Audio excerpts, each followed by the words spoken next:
Good evening, everyone. My name is Christina Wellmaker, and I'm a master's student from the University of South Carolina. Today, I'm going to be talking about anchor and transosteal sutures for triangular fiber cartilage complex, and this is an article review. So here's the outline for today's talk. We're going to have an intro, clinical rationale, methods, results, and how we can relate this to clinical practice. So triangular fiber cartilage is a complex located in our wrist near the radius and ulna part that relates to the carpals.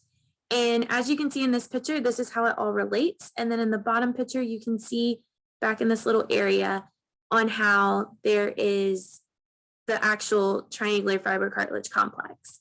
And so this is typically caused because of a FOOSH, and it is very common in athletics.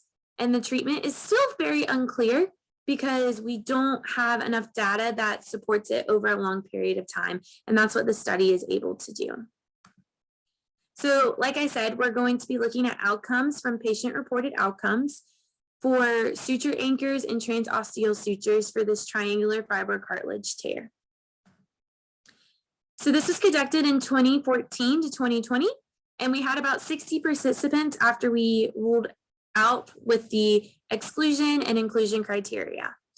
The patients, once they were selected, were randomized, and 30 of them received the transosteal sutures, and the other 30 received suture anchoring surgical techniques.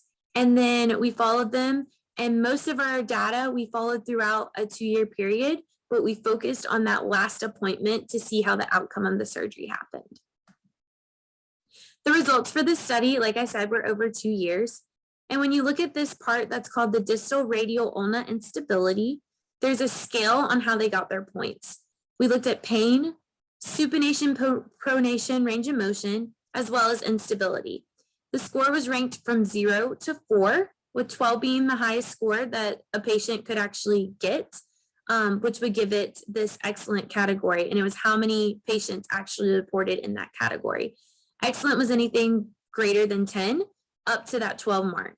And so for each of these, it was a spectrum on having, like I said, pain, range of motion, and instability. For range of motion, they looked for anything that was greater than 100, but less than 150 for supination and pronation. And for instability, we were looking for endpoints, and they wanted to make sure everything was intact. And then as you look down, the grip strength was pretty much the same between the two, and all of these patient-reported outcomes were very similar between the two. And with any surgery, there's always complications. For this one, we noticed that the transosteal osseous repair group had more complications than the anchor repair group, but they were also very similar as both of them had the same, but there was only 3 cases in the transosteal repair group that had to go in for that second surgery out of the 30.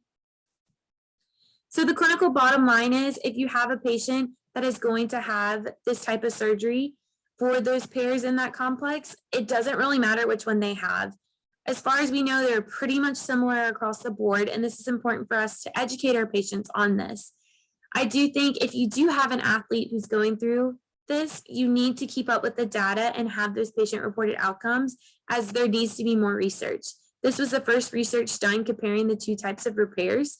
And so it would be interesting to see what happened over a 5 or a 10-year period, not just that 2-year period mark. So that would be how we could keep up and help advance our career with the research. And athletes need to be aware of the complications associated with both. One did have a few more, but it was in very, very small percentage of the population. And so I don't think it would be too much to weigh them away from it because everything else seemed to be the same in the outcomes. So these are my references for the article and the pictures I used. And thank you so much for your time.